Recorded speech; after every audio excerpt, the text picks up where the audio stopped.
waxaan kaloo rabaa dadka ku nool magaalada muqdisho inaan u sheegay baryahan walaac badan jiray oo ah go'aanka ka soo baxay golaha wasiirada oo si xun loo turjumay oo ahay horaanta bisha May hubka dhigista dadka burcadka ama dadka sharci-darrada u haysta hubka. go'aanku wuxuu leeyahay sida soo socoto. qodobka ugu hore wuxuu ahay in dadka hubka sharci-darrada ku wato in laga qabto magaalada muqdisho, sidoo kale in ciidamada militariga oo ka kala yimid gobolada shabeellada dhexe iyo shabeellada hoose inay goobahooda ku noqdaan, in sidoo kale aanan lagu wadan doonin BKM ama qoriga loo yaqaan BKM, in magaalada hubka culus lagu wadan doonin. sidoo kale qofka mas'uulka ah oo aniga iyo taliyayaasha ciidamada iyo wasiirada iyo qof walba mas'uul ah in 4 AK oo ka badan uu qaadan karin. alxamdulillah way fushay go'aankaas. magaalada isbedel laga arkay in ciidamada way ka baxeen. waxaana leeyahay ciidamada yaana soo hunguriyeen magaalada inay soo galaan ayagoo wadan waraaq fasax ah. haddii fasax haystaan way soo gali karaan, haddii fasax haysanin ama shaqeeyaan u imaanin magaalada ma soo gali karaan. sidoo kale waa ka mamnuuc horan waa loo sheegay go'aan golo wasiiro ah in ayna dhicin qof dhar military wato oo magaalada si sharci darro ugu socdo. sidoo kale waxaan rabaa inaan hoosta ka xariiqo dadka shaqada ku jira askariga marar badan way dhacdaa inuu soo saldhiga ka baxo gurigiisa socdo qoriga wato dhar uniform looma ogolo. qoriga saldhiga hal dhigo kaligiisa soo habaxo markuu shaqada soo galayna saldhiga ka qaato qorigiisa. waxaan rabaa sidoo kale inaan ugu faa'iideeyo cafisku fidii madaxweynaha jamhuuriyadda federaalka Soomaaliyeed mudane Maxamed Cabdullaahi Farmaajo oo yiri dhalinyarada la madaxbaabiyay wuxuu fidii cafis in la cafi doono muddo 6 maalmood u qabtay. marka waxaan ku bogaadin lahaa in fursadaas ay ka faa'iideystaan, aan ku bogaadin lahaa. marka waxaan xukuumadda ay ballan qaadaysaa dadkaas haddii soo dhiibaan dhalinyaradaas la madaxbaabiyay in fursad shaqo ay siin doonto, sidoo kale waxbarashana ay siin doonto.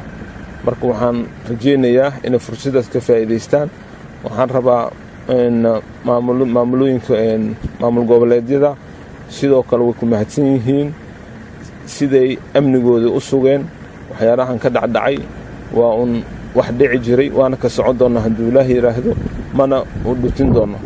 waxaan rabaa sidoo kale yoolka xukuumadda waa gaaritaanka nabad iyo nolol sida uu sheegay madaxweyne Cabdullaahi Farmaajo.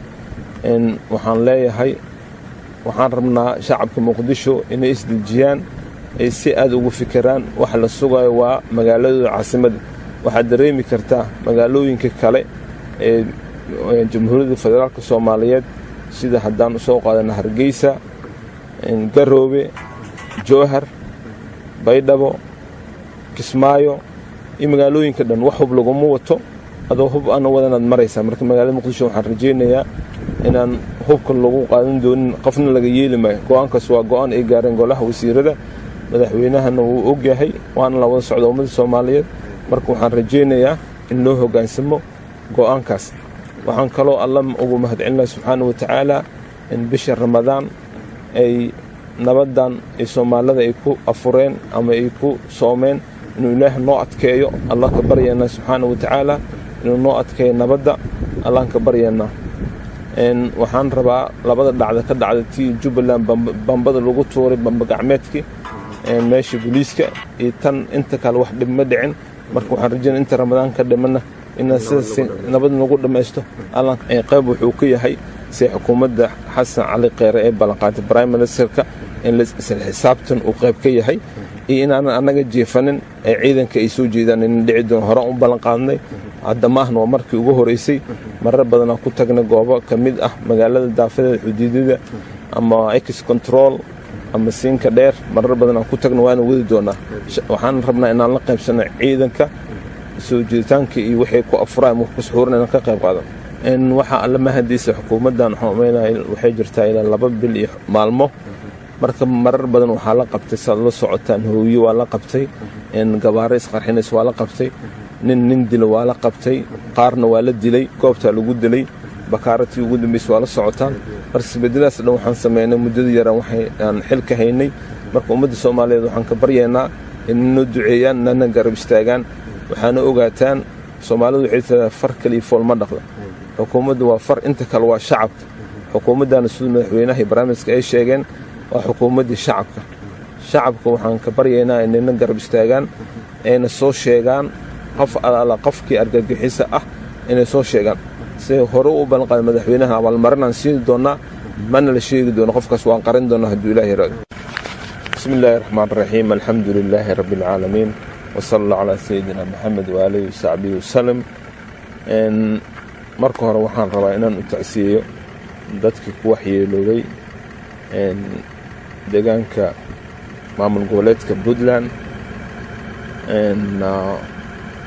waxaan aad ugu tacsiyeynayaa dadkaas waxyeelihii ka soo gaaray waxaan leeyahay inta dhimatay Ilaahay u naxariisto inta ku dhaawantay Ilaahay caafiyo dadka arxam darada oo shacabka Soomaaliyeed gumaadayo markasto waxaan sidoo kale u mahadcelinayaa ciidanka Puntland oo iska caabiyay markii iska caabiyeen waxay soo aadeen dhankan shacabka waxyeelayeen waxaana u baaqayaa ummadda Soomaaliyeed waxaas aynaan degjalq u siinin ee dadaalka iyo la dagaalanka argagixisada ee halkaas ka sii wadaan